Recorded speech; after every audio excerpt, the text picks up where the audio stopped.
né? E eu não sei se a turma está com um vídeo do João Mena, que é um fotógrafo retratista muito conhecido.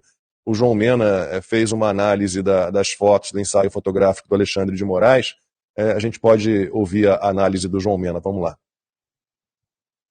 E foi assim que o ministro mostrou que o STF não quer respeito, quer obediência. Na mesma semana em que milhares pediam liberdade para os presos injustiçados do dia 8 de janeiro, Alexandre de Moraes fez um ensaio fotográfico onde parece mais um vilão de cinema do que um ministro da Justiça. Fundo vermelho, expressão de poder, postura altiva, símbolos religiosos ao fundo, tudo pensado para transmitir autoridade. Mas o efeito foi o oposto. Ele transmitiu medo, desconexão e ameaça. Eu preciso que você veja esse vídeo até o final, porque antes de perdermos o país, nós perdemos os símbolos que o sustentam. A imagem foi feita por um fotógrafo que queria transmitir a essência do ministro e conseguiu. Altivez, distanciamento, poder concentrado. Uma imagem mais próxima de Voldemort do que da justiça. E a imagem não é de justiça, é de poder absoluto, centralizado e sombrio. Como todo vilão que quer parecer invencível. E no fundo, só está escondendo o medo de ser contestado. Não por acaso foi isso que o povo viu. Em outro ensaio, até Elon Musk comparou Moraes ao vilão de Harry Potter. E quando um símbolo é tão forte que transcende o Brasil, o problema não é mais de opinião, é de percepção pública. Afinal, o maior problema do Brasil não é político, é cultural. Eu tô me expondo fazendo esse vídeo porque eu não tenho medo de me posicionar em um momento tão importante. Agora, é você que precisa fazer com que esse vídeo circule, porque o algoritmo não vai. Ou a gente espalha esse alerta, compartilhando com o máximo de pessoas que puder, ou eles continuam usando a imagem para te manter em silêncio. Sobre a imagem, a posição da cabeça, o olhar por cima, o ângulo de baixo para cima, tudo isso são marcas visuais de quem quer impor poder, não dialogar. Se a expressão fosse diferente, o retrato teria outra leitura, porque apenas o vermelho do fundo não é o suficiente para demonstrar isso. Todos os pequenos detalhes comunicam. Nessa imagem, por exemplo, veja o jogo de luz e sombra, evidenciando um lado enquanto o outro está escuro. Isso representa dualidade. Mas aqui, nessa imagem, existe mais escuridão do que a luz. A função da arte sempre foi estabilizar os símbolos, mas no Brasil, estamos destruindo eles. E quando os símbolos ruem, a cultura entra em colapso. Esse não é mais um debate entre direita e esquerda, certo ou errado. É sobre o tipo de país que está sendo desenhado e o que sua imagem está comunicando. Eu falo sobre como os símbolos influenciam em tudo desde 2020, fazendo análises da importância da imagem e sendo atacado por todos os lados. E agora, mais do que nunca, isso é mostrado em uma das pessoas mais poderosas desse país. O STF quer impor o poder pelo medo e não pelo respeito. E quando isso acontece, tudo se perde. Afinal, eles deveriam ser o poder moderado do país. Mas na realidade, eles querem colocar medo na população. Quem controla os símbolos controla a autoridade. E quem controla a autoridade domina a cultura. É por isso que eu venho alertando. A sua imagem é a sua primeira ferramenta para ter mais autoridade. Se até a Suprema Corte usa a imagem para impor autoridade, você vai continuar se vestindo como se ninguém estivesse vendo? Agora me diz, essa imagem representa justiça ou autoritarismo? Quero ler sua opinião nos comentários. E teve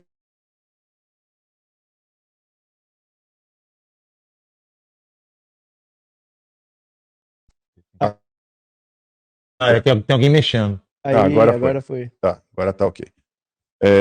Teve outra postagem muito boa também no X, do economista Diego Muguet. Ele escreveu o seguinte, vou ler rapidamente aqui. Essa foto não mostra um juiz, aquela que fundo vermelho, olhinho fechado, né?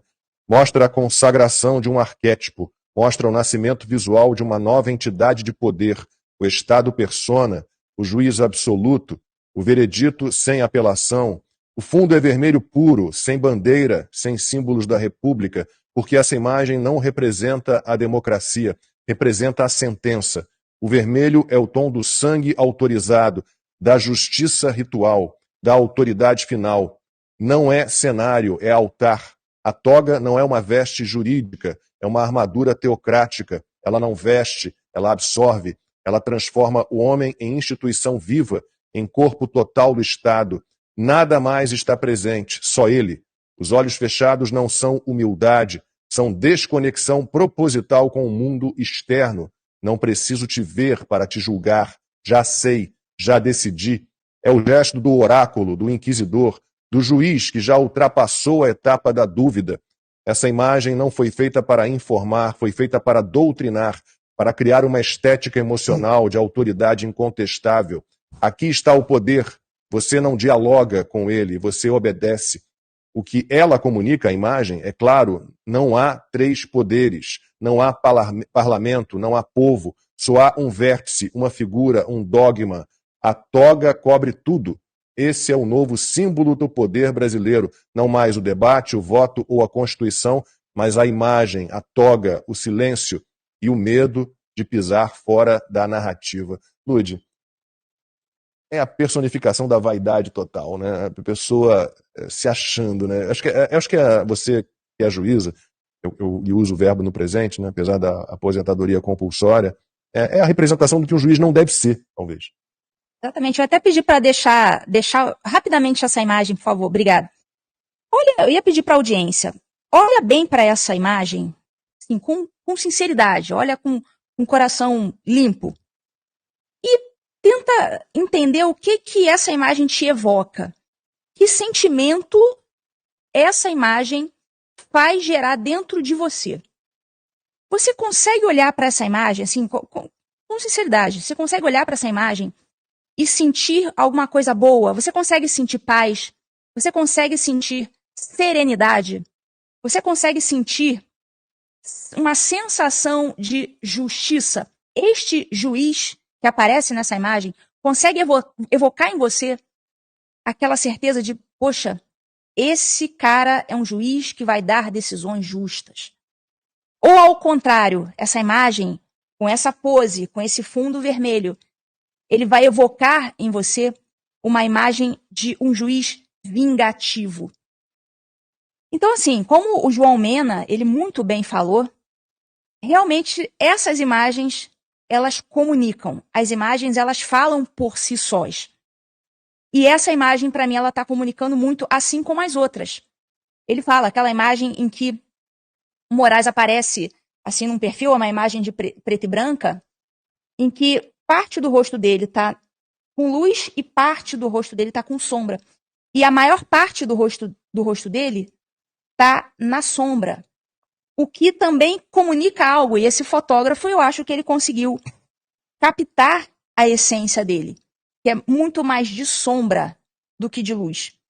Então, o fotógrafo, eu acho que ele foi bem sucedido na sua missão de fotografar, porque ele realmente captou o espírito vingativo de uma justiça que nunca deveria ser vingativa. Justiça é justiça. Justiça, se for fazer o mal a alguém, é para aplicar contra essa pessoa a pena justa, e não para se vingar, não é para ser usada como instrumento de vingança privada, que é o que ele usa na qualidade de ministro do STF. Então, acho que realmente o fotógrafo foi muito bem sucedido, e esse vermelho provavelmente não foi escolhido à toa. Muito provavelmente foi a cor escolhida justamente para simbolizar a justiça vingativa que é o Alexandre de Moraes. E a frase última, né, da reportagem, dizendo que o fotógrafo viu a camisa do Corinthians e viu ali alguns instrumentos em que o Alexandre de Moraes sinalizou como sendo Exu e qual que é o outro? Xangô. Xangô, que é o deus da guerra, e Exu. E Exu é o orixá da morte. Da morte. Então, assim, eu duvido muito que o Alexandre de Moraes tenha dito aquilo para ficar apenas entre ele e o fotógrafo. Certamente, ele deve já ter falado isso para que isso fizesse parte da narrativa, da reportagem, para que ficasse ainda mais claro que a intenção dele é sim, promover a guerra por meio da sua toga.